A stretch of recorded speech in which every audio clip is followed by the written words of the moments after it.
Aaron, good to speak to you again. And been a while we haven't spoken, so I'd love to kick it off by getting your general thoughts on the war and, more importantly, where we are today. I think the war is a massive crime and a huge catastrophe. There's no reason for it.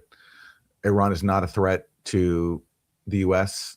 It's not really a threat actually to anyone. It's even the Pentagon, if you read their assessments of Iran's military, in report after report, it says that Iran's military doctrine is defensive and it's designed to defend itself and deter from an Israeli-U.S. attack. And because Iran refused to give up its deterrence, namely its ballistic missile program, that's why it was bombed, because Israel and the U.S. can't tolerate a force in the region, a major country like Iran, more than 90 million people, with a deliberate policy of trying to deter U.S. Israeli hegemony. Iran does support groups that resist Israel's occupation of Palestine, and that's why it's been marked for regime change for a very long time, alongside all the other states that have been destroyed in recent years because they were outside of U.S. Israeli control. So now the Trump administration and Netanyahu are trying to add Iran to that list.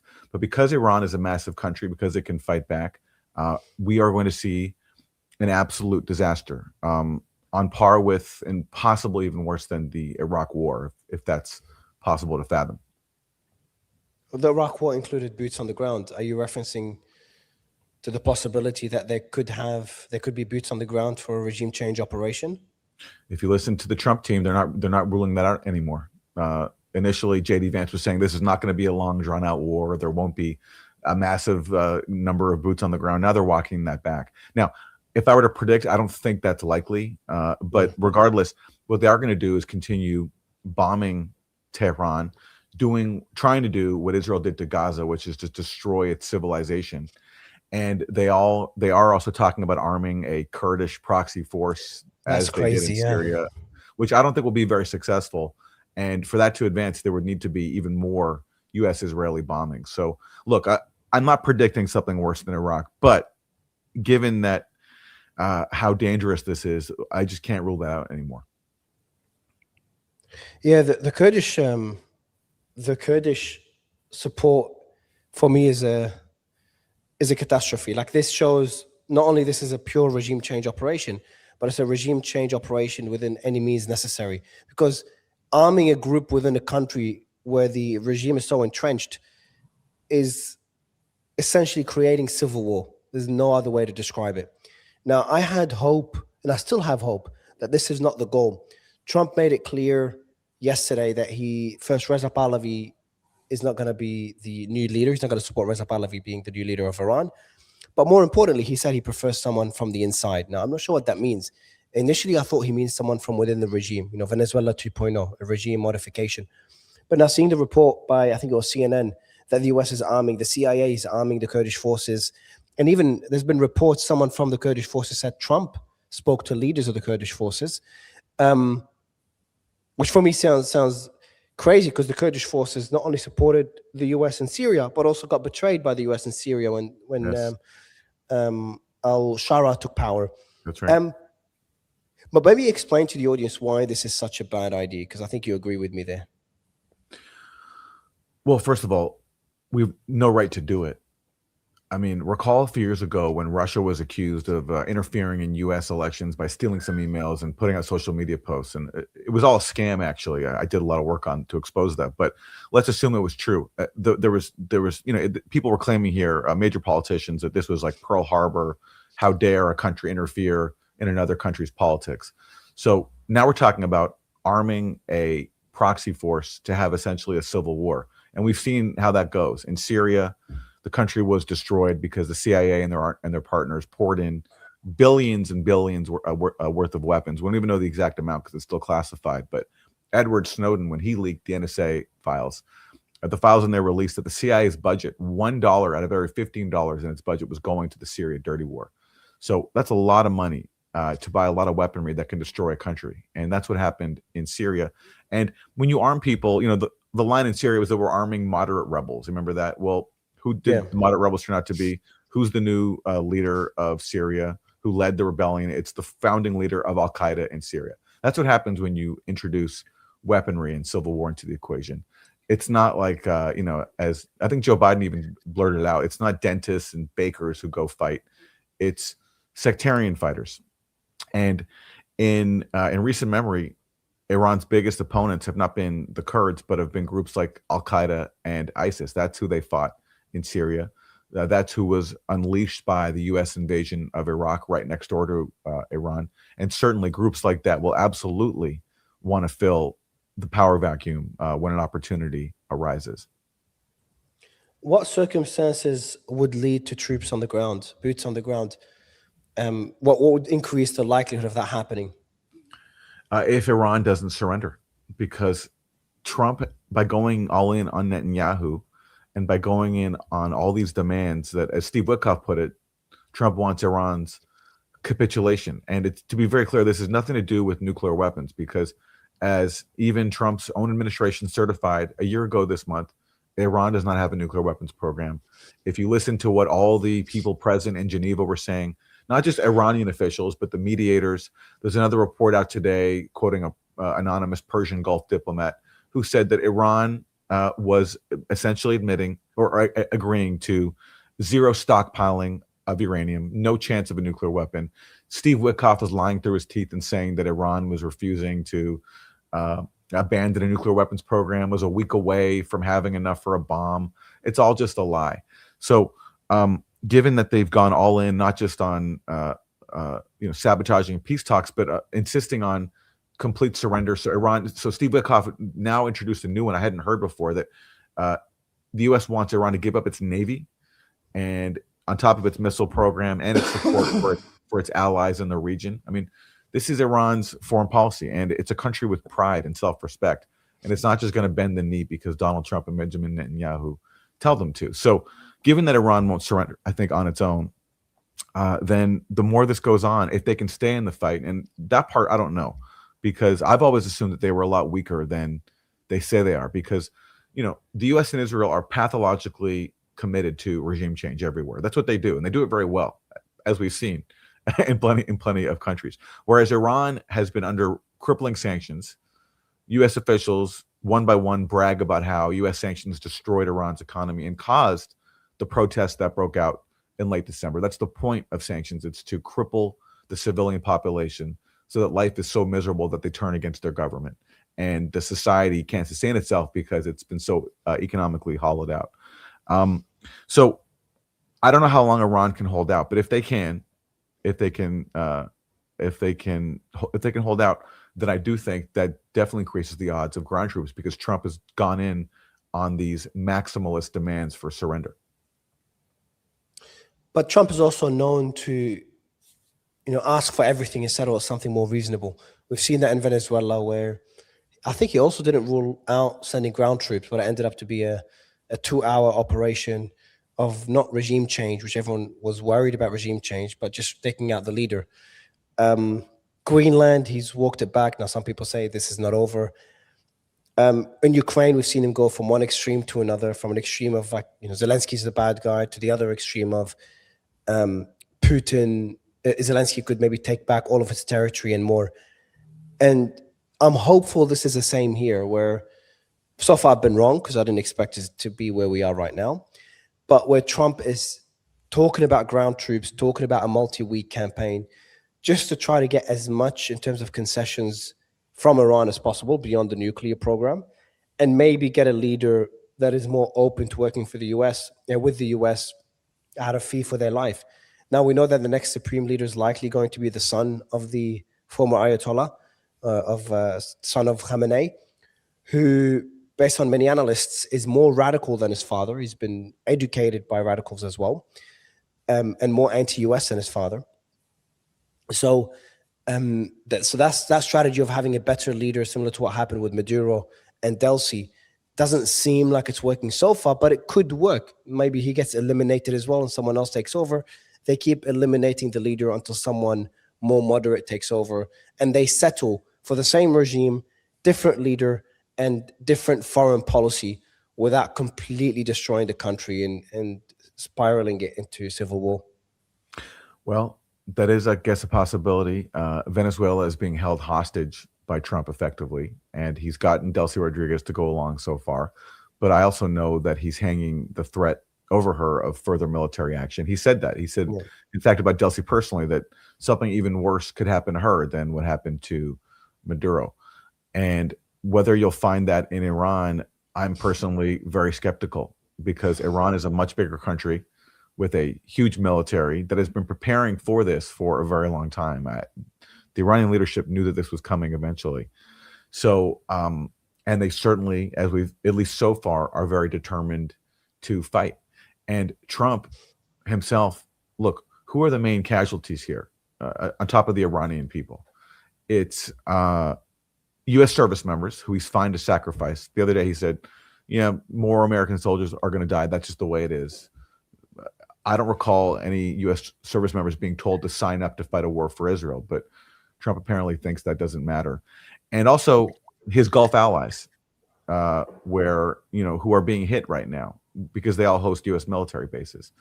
And he's making very clear he doesn't care about them.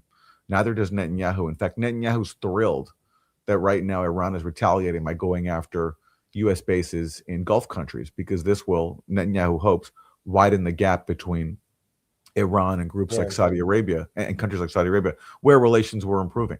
And so, the U.S. is saying that we don't care about our own soldiers. We don't care about our Gulf allies. We just care about Israel, to the point where we're willing to go to war on Israel's behalf.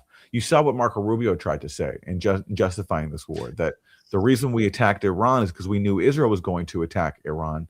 And we knew that once that happened, Iran would retaliate against our forces. So to defend our forces in advance, we had to attack first. Now, I don't think he's telling the truth. He's saying that this was basically an Israeli project, and so we had no choice but to join it. This was a joint U.S.-Israeli project. But the fact that Rubio thinks that it's a palatable excuse that he was willing to go to war on behalf of Israel speaks to how in lockstep these two countries are and how expendable they think everybody else is. Call me naive, but I don't think Trump would have gone into this war for Israel. He's risking the midterms. He's risking, or he's already risked and destroyed the ability to be called the peace president. To do all that just for Israel, especially after we've seen what he did in Gaza and forcing Netanyahu to apologize to the leader of Qatar, getting his 20-point peace plan, and ending the 12-day war and telling both sides to stop the attacks, even criticizing Israel. So I think that, I'm not saying he's doesn't do things in the benefit of Israel for Israel's foreign policy or benefit at the cost of U.S. benefits. That's always been the case with all presidents, including Trump. But I don't think it's to the degree where he would take the country to a war like this. So I'm like, all right, what is another explanation? Well, could there be other benefits, strategic benefits for this war for the U.S.? Strait of Hormuz, Asia relies on it, India relies on it, China relies on it. And if the U.S. has a leader in Iran, which but you can say can control the Strait of Hormuz, if he has a leader in Iran that's more willing to work with the U.S., that gives him the Strait of Hormuz and the Bab el-Mandeb Straits that are controlled, or to an extent, by the Houthis. So based on that argument, isn't there strategic reasons that the U.S. would benefit from a more friendly regime in Iran, especially considering the importance of energy right now? I agree with you that this is not solely for Israel. I agree with that part. But just to take your first point, I don't think there's any evidence Trump has ever stood up to Israel, including in Gaza. Yes, he stopped the genocidal aspect of the bombing, but he essentially pushed through a new de facto reality where Israel can continue bombing Gaza as much as it wants under the pretense of a so-called ceasefire. He put himself in charge of Gaza as the head of the Orwellian titled Board of Peace. He got a UN Security Council resolution that essentially ignored decades of UN endorsed policy that Palestinians have the right to self-determination and the right to their own state. And essentially got all that put aside, all the international law measures that back up Palestinian rights, that back up the rights of Palestinian refugees. He got all of that to be nixed. And now he's the head of this so-called Board of Peace for life, even after he leaves office. And meanwhile, Israel continues to bomb Gaza, kill hundreds of people since the so-called ceasefire took effect. And now he's making plans to turn Gaza essentially into a new casino on the Mediterranean. So I don't see anything there to show that he stood up to Netanyahu at all. In fact, he even put Netanyahu on his Board of Peace, which I think says it all. But yes, on the point about this not being solely for Israel, I do agree with that. Iran has a lot of energy. China is a big customer. If you can all of a sudden bring Iran under your control, then you have new leverage over China. And we know that the Trump team, like everybody in Washington, is obsessed with countering China. So I agree there. There is a strategic benefit, just like there was with Iraq, where the U.S. didn't necessarily want to steal Iraq's oil directly. It just wanted to control it, because when you control the oil, then you can recycle the revenues back into your own economy and make a lot of money for yourself and just have unprecedented power, because energy powers everything. And therefore, if you control energy, then you have all the power. People like Michael Hudson write about this. So I agree with you. This is not just Netanyahu telling Trump, let's do this, and Trump saying, okay. There is more at hand. But the U.S. and Israel are in such lockstep. Trump's biggest donors are people like Miriam Adelson, whose loyalty is Israel first. He openly brags about doing her bidding. That in his first term, he moved the U.S. embassy to Jerusalem. He recognized Israel's theft of Syria's Golan Heights, and he said he did this for Miriam Adelson, who he also said is more loyal to Israel than to the U.S. And he doesn't care, because he has no loyalty himself except to his own bottom line. And right now, the money and the power is with Israel, and that's who he is in lockstep with. You've mentioned Iraq a few times. There's something I haven't researched enough, so maybe you can give us a bit more insight into how much did the US benefit from Iraq's oil, and is that benefit, does it continue till today? And the reason I'm asking is to try to see if there's any similarities to what we're seeing with Iran, whether we might see a similar playbook. So was Iraq just a massive net loss for the US? Putting the humanitarian aspects aside, or is there a hidden benefit that people are not talking about enough and just calling it a catastrophe, when in reality it might have not been that bad economically for the US? Well, I mean, the human cost was catastrophic for the people of West Asia, especially, and the thousands of US soldiers who lost their lives over a lie. But in terms of a material benefit for the US, look, you can see right now how the US benefited. There's talk in Iraq of bringing back Nouri al-Maliki, who is a former prime minister, popular among Iraq's majority Shiite population, and who was against what the U.S. did in Syria, for example, when they were backing an Al-Qaeda dominated insurgency. And Maliki has had sort of I wouldn't say he's close with Iran, but he's had friendly relations. And Trump, what did Trump say? Trump told Iran, if you bring this guy back as your leader, we're going to take all the money you have. Iraq, you mean? Sorry, yes. Trump told Iraq, if you bring Maliki back as your leader, this is happening right now. We have all your foreign reserves in a New York bank. We're going to take it all. And Mike Pompeo said the exact same thing to Iraq in Trump's first term, when there was a measure to call for the withdrawal of U.S. forces there. And Mike Pompeo said, if you do that, we're going to take your money. So invading Iraq, installing a client government, keeping U.S. forces there, that's given the U.S. leverage. And if you're a mafia don, that's what you want, is leverage over people that you can use to bully them and intimidate them. And that's what the U.S. can do now in Iraq, because it destroyed the country and put it under its control. Now, it couldn't keep it under its total control because there was massive chaos and a civil war triggered by its intervention, which Iran capitalized, which Iran took advantage of because it has so many allies there. But still, it does have influence, as evidenced by the fact that Trump feels compelled and confident to bully the Iraqi government and tell them who their leader can be. Whew. So then the likelihood or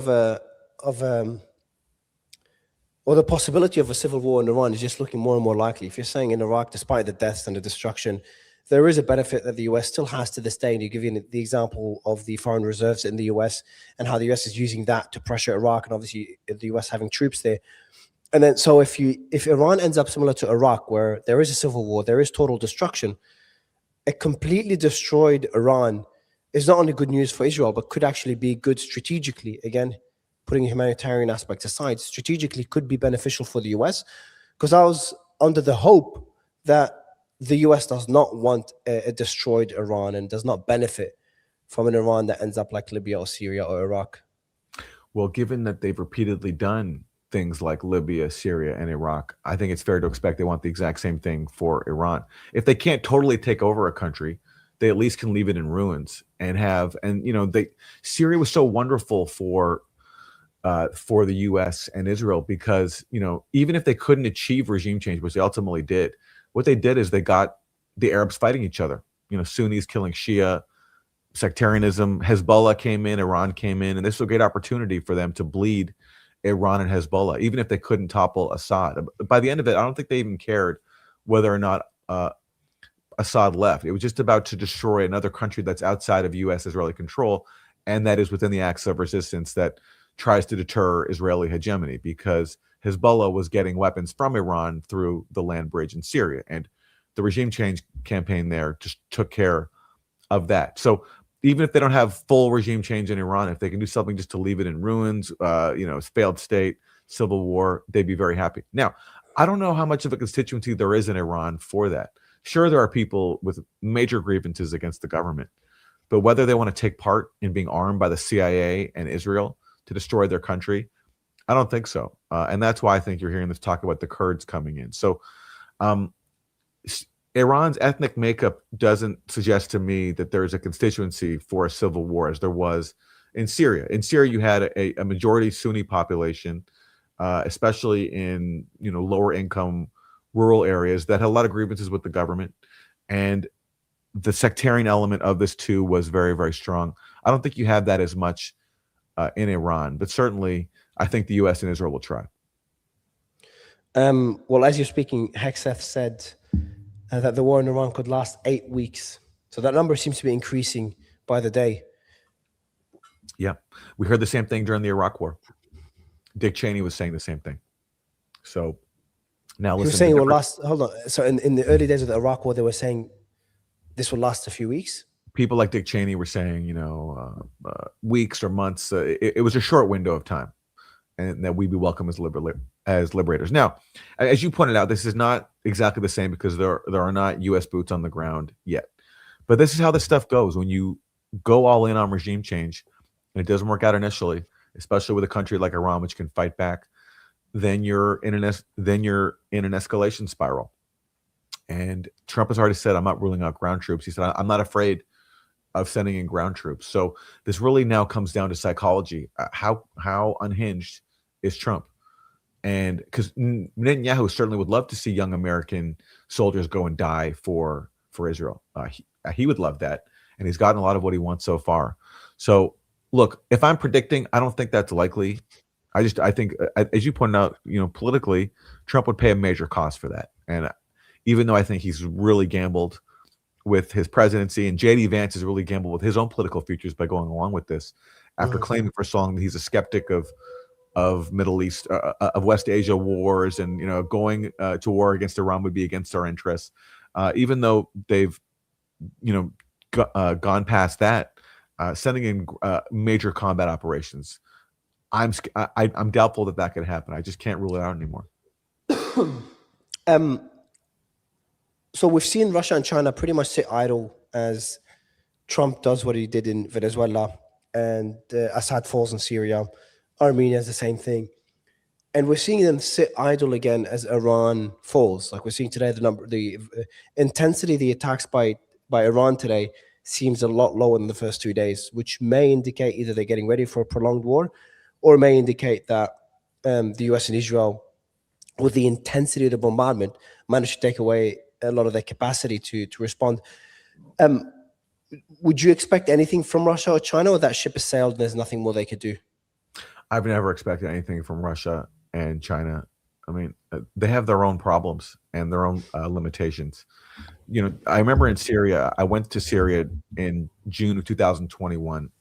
Country was really suffering from U.S. sanctions that were designed to make Syrians hungry, to raise food prices, to deny them fuel. Things were really, really tough, and the country was destroyed. And there was a ton of hope. I spoke to officials in Damascus, and everyone was talking about China is going to come in and spend a lot of money and help us rebuild. China wouldn't even do that, And recently, actually, during Iran's currency woes, China could have stepped in and helped out just economically. Yeah. We're not talking about militarily, and China didn't do anything. Just as China and Russia, when Trump put his Orwellian Board of Peace before the UN, which basically said Palestinians have no rights anymore, and now Gaza is going to be a dystopia under Trump rule.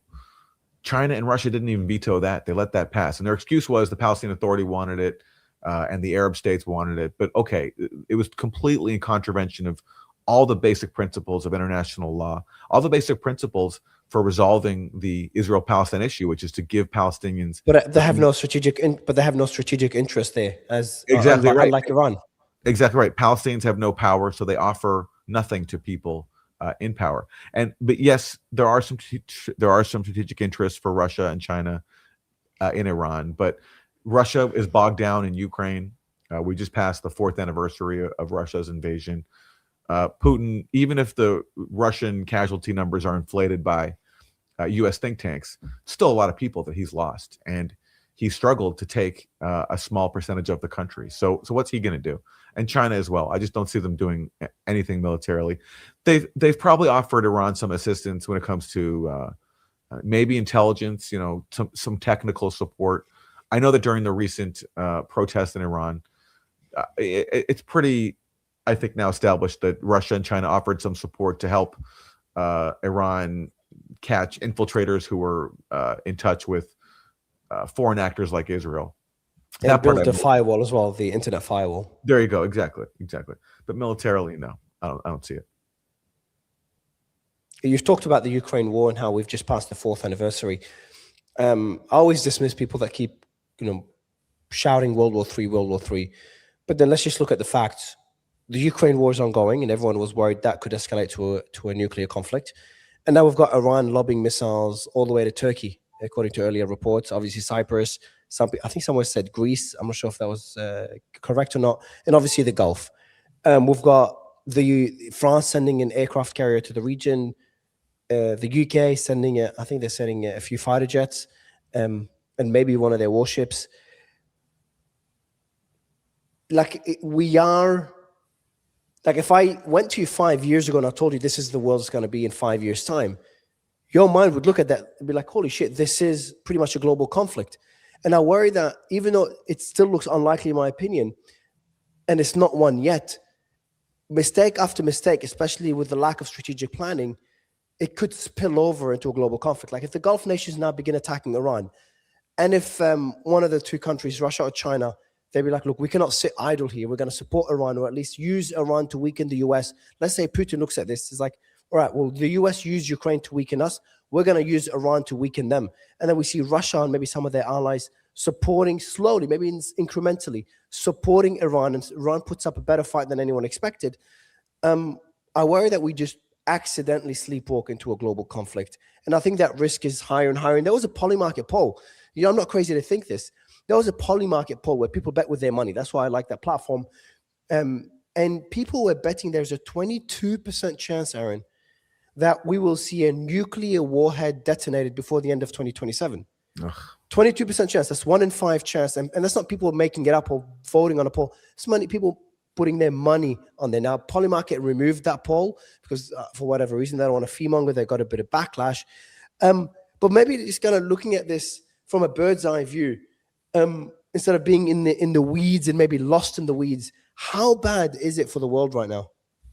Oh, I think it's catastrophic. And I understand why people are willing to bet that there could be a nuclear weapon used, because we are in that danger zone. The Ukraine war is dragging on. Trump is surrounded, even though he himself is not personally invested ideologically in a proxy war with Russia, he's surrounded by people who are. All the people on Capitol Hill, Lindsey Graham, Tom Cotton, they all want to keep this thing going. All these people are just reflexively incapable of any kind of diplomacy that resolves issues peacefully. They just don't see the world that way. That's why they sabotage these talks with Iran, where Steve Witkoff went in there. He had no intention of reaching any kind of deal. He now says, I'm sorry for this tangent. I'll get back to the danger in a second. No, but I want to make this point about Witkoff. Witkoff now says that Iran was recalcitrant. They refused to talk about all these issues. We couldn't make a deal with them. Steve Witkoff and Jared Kushner lied to the Omani foreign minister. They lied to the Iranians and to the world. I know this from people who were there. Steve Witkoff and Jared Kushner, they agreed to only discuss the nuclear issue. They agreed to that. That's why on last Thursday, Oman announced that there was going to be follow-up talks on 2 different tracks this week. That was going to continue. And then Witkoff and Kushner after the talks ended, came back to Washington, and Trump said Iran's being stubborn. They won't talk about their proxies and their ballistic missiles, so therefore, we can't do a deal with them. Kushner and Wickoff pretended that that was okay to just talk about the nuclear issue because that's what Iran wanted to resolve. And then they pretended that Iran was being unreasonable when the Omani foreign minister confirmed that Iran was essentially offering zero enrichment stockpiling, better terms for the U.S. than even were agreed to under the JCPOA. Enrichment being the enriched uranium being shipped off to Russia, just as it was under the JCPOA. So there's no chance of Iran stockpiling it. Full verification by international inspectors. And Wickoff just lied. It's so duplicitous, and because of this act of perfidy on their part, yes, now the world's gotten so much more dangerous, and you do have an increased chance of nuclear war. I don't think Russia needs to use nuclear weapons to accomplish its goals. I mean, it's slowly taking the territory that it wants. But we've just seen, again, Ukraine recently launched another very successful and audacious attack on a very sensitive Russian military site deep into Russia, as they did over a year ago when they attacked the Russian nuclear triad. So when things like that happen, and when you have the U.S. still directly involved, because even though Trump himself, whatever he personally believes, there's only so much power he has. The CIA has been invested in Ukraine for a very, very long time, and they're still assisting Ukraine in carrying out these attacks. So I agree with you. You can't rule out the possibility of something even more catastrophic. Is the US still able to support Ukraine? Because we're seeing everything being depleted. The military was stretched thin with Venezuela. Now you add Iran to the mix. Apparently they're pulling out THAAD missiles, THAAD batteries from South Korea and sending them to the region. Yes. And they're sending more. There was also a report that apparently in Qatar, the US was using older air defense munitions. As it was unconfirmed, but apparently someone there saw the munitions, took a photo of it, and it shows us older stockpiles, which indicate that the US is running out of stockpiles, which aligns with not what Trump said. Trump said the opposite, but what aligns with what all the experts are saying. What does that mean for Ukraine? And also, what does that mean for the ability of the US to sustain this? Yes, I do think that Ukraine is in deeper trouble now that the U.S. is engaged in a war on Iran. Already, Trump was cutting back some U.S. weapon systems, although as long as Europe continued to pay for them, Trump was happy to sell them the weapons and have them give the weapons to Ukraine. But now with war in Iran, I do think critical systems will be in even shorter supply. And Europe also faces a major problem too. Europe already was running out of money, and now energy prices are a lot higher. And they've already cut off Russian energy, which was powering so much of Europe before the invasion. I mean, most of Germany's economy. Ironic just came in right now. An article came out. The top defense officials push back on concerns about U.S. munitions shortage. The U.S. campaign in Iran has already expended thousands of high-cost air defense missiles and other sophisticated munitions just days into the conflict. The U.S. is depleting its air defense missiles so quickly that the military could be only days away from being forced to prioritize which incoming threats to intercept. And a lot of talks of them focusing more on the missiles and less on the drones, mainly also because of the cost. Now, this is just a report, it's not confirmed, but it literally just came in now while you were speaking. Yeah. Look, I don't know what to make of these reports. Before Trump attacked Iran, there was an article in several U.S. newspapers that the chair of the Joint Chiefs was warning that we don't have enough weaponry to sustain a long war. But that could have just been part of a propaganda campaign to make it appear as if the U.S. was weak and wasn't going to attack because they didn't have the capacity to. So I'm cautious. But I do think, look, if anyone's going to suffer, it is going to be Ukraine. And Europe, they're the ones who are keeping Ukraine in the fight because Trump is not authorizing. He's not going before Congress to ask for more money for Ukraine. He's making Europe pay for it. And Europe now faces a lot higher energy costs, and they've already cut off Russia because of the invasion. They've weaned themselves off of Russian energy. So now energy from West Asia will be an even shorter supply. So where is it going to come from? Their only source now is essentially LNG from the U.S., which is really inefficient to deliver and really expensive. And they just can't afford that. Really good for the U.S. coffers. Like the U.S. from an energy perspective, the U.S. is doing best. Asia's getting hit. American allies, South Korea, getting hit hard. The markets took a massive hit this morning. Japan is getting hit. India and China, which one is a rival, one is in the middle to the US. They're struggling from an energy perspective. Yet the US is the one that benefited from the Ukraine war shipping their gas to Europe. And now from Qatar today halted exports of LNG.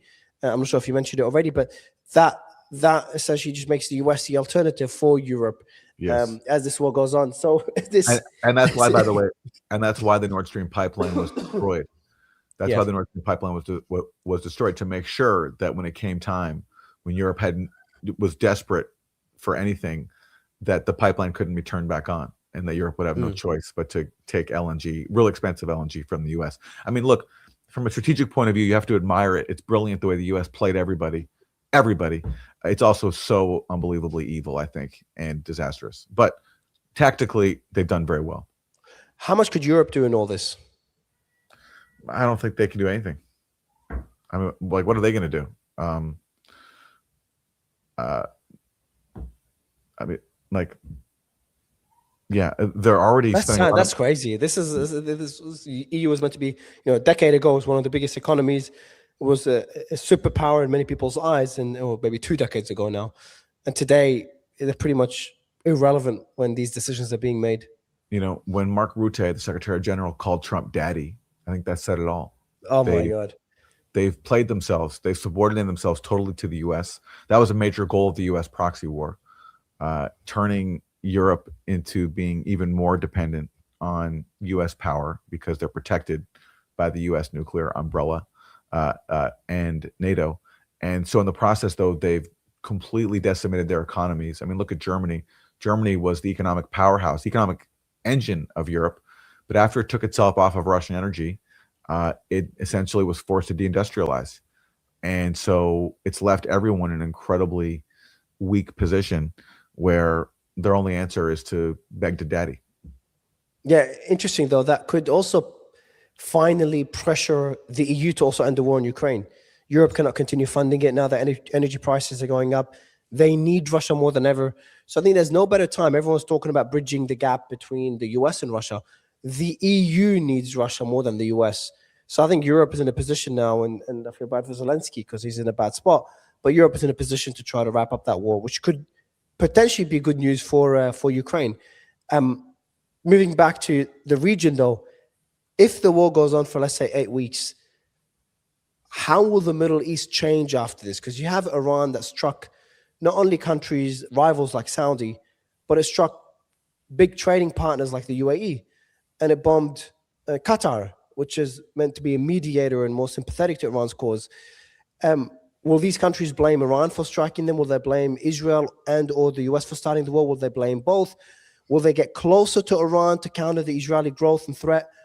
What is Pakistan's role in all this with a defense pact with Saudi and the threat they just made to Iran? And what is Turkey's role in all this? Because apparently Turkey got struck today as well. And they don't like, and a lot of people are talking that Turkey's next now under Israel's radar after Iran, which I don't think is true, but maybe I'm wrong. Well, Israelis certainly have been talking about targeting Turkey, but I've always suspected that the animosity between Turkey and Israel is a bit inflated for both sides. The population of Turkey, just like the population of all the countries of West Asia, hates Israel, but their rulers are close with the U.S. I mean, all these Gulf countries host U.S. military bases, and they've, in return for U.S. protection, it's sort of like a mafia racket. In return for U.S. protection, they let the U.S. have military bases there, and also they recycle their oil profits in the U.S. economy. So it's good for them and it's good for Israel. And I don't see, unless there's massive uprisings, like there was one tried in Bahrain. If you remember during the Arab Spring, people of Bahrain, which is majority Shia, there was an uprising there, kind of like in Syria, that was quashed with the support of the U.S. and Saudi Arabia because Bahrain hosts the U.S. Navy's Fifth Fleet. So in the absence of another popular revolt in the region. No protests. So protests 2 days ago as well in Bahrain. Yes. And I think if those continue, they'll be crushed as they were back in 2011. So in the absence of a grassroots uprising, I don't see things changing in the Gulf countries. And Turkey, yes, Erdogan talks tough against Israel, but he still supplies it with energy. He didn't do the one thing he could do to actually put pressure on Israel, which is cut off energy shipments to Israel during the genocide. So I've always thought that both Israel and Turkey, play up their rivalry for their own domestic purposes. But then again, Israel is sociopathic. It can't tolerate any possible deterrent to its rule. It's obsessed with that. Yeah. That's You saw why the report. You saw the report where Netanyahu said the Egyptian military is getting stronger, and that they could keep an eye out on it. That was just a few weeks, February 5. Netanyahu said to warn Egypt's military is getting stronger. Israel must keep an eye out on it. In a closed-door meeting with the Knesset Foreign Affairs and Defense Committee today, Netanyahu reportedly warned that the Egyptian military has been, quote, getting stronger, and said Israel needs to keep an eye on it to ensure it didn't go too far. I didn't see that, but that's pure Israeli. Just complete arrogance and entitlement that they're the only force in the region that can have any power. And even though Egypt's been totally subservient, watched as this genocide has gone on for so long, took part in the Israeli blockade of Gaza for years before the genocide began, even Netanyahu can now threaten it. That's what it does. And again, all this could have been avoided if simply Israel and the U.S. had been willing to grant Palestinians their basic rights. And this really has to be stressed. Even Iran has supported the global consensus for how to resolve the strife in West Asia, which is a Palestinian state in just 22% of historic Palestine. So Iran, along with Hamas, they were all willing to accept a small, tiny Palestinian state in just 22% of Palestine's stolen homeland. If you go back to 2017, there's a resolution from the Organization for Islamic Cooperation, which essentially tells Israel, if you end the occupation, let Palestinians have a state, we will normalize with you and we can have peace. Iran endorsed that. Hamas endorsed that the same year. That's also the same year that they changed their charter to reflect that. What year was that? 2017. Okay.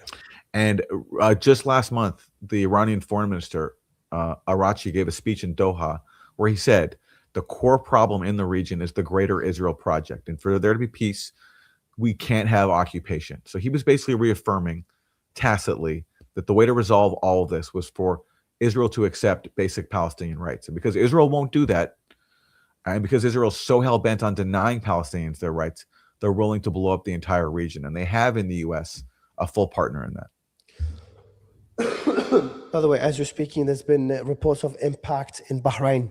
So I was talking about how Iran, and now I've got another report now. We're about to post it. It's an exclusive one that came in internally, but there's reports that Hezbollah is splitting up. There's an internal power struggle with Hezbollah. Funny enough, when I spoke to people in Lebanon, I interviewed one of the MPs as well. There's been many reports that the people that struck Israel from Hezbollah did it without coordinating with the political arm of the group. It was the military arm that did it with the influence or even the decision-making abilities of Iranian commanders, because there's Iranian commanders in Lebanon.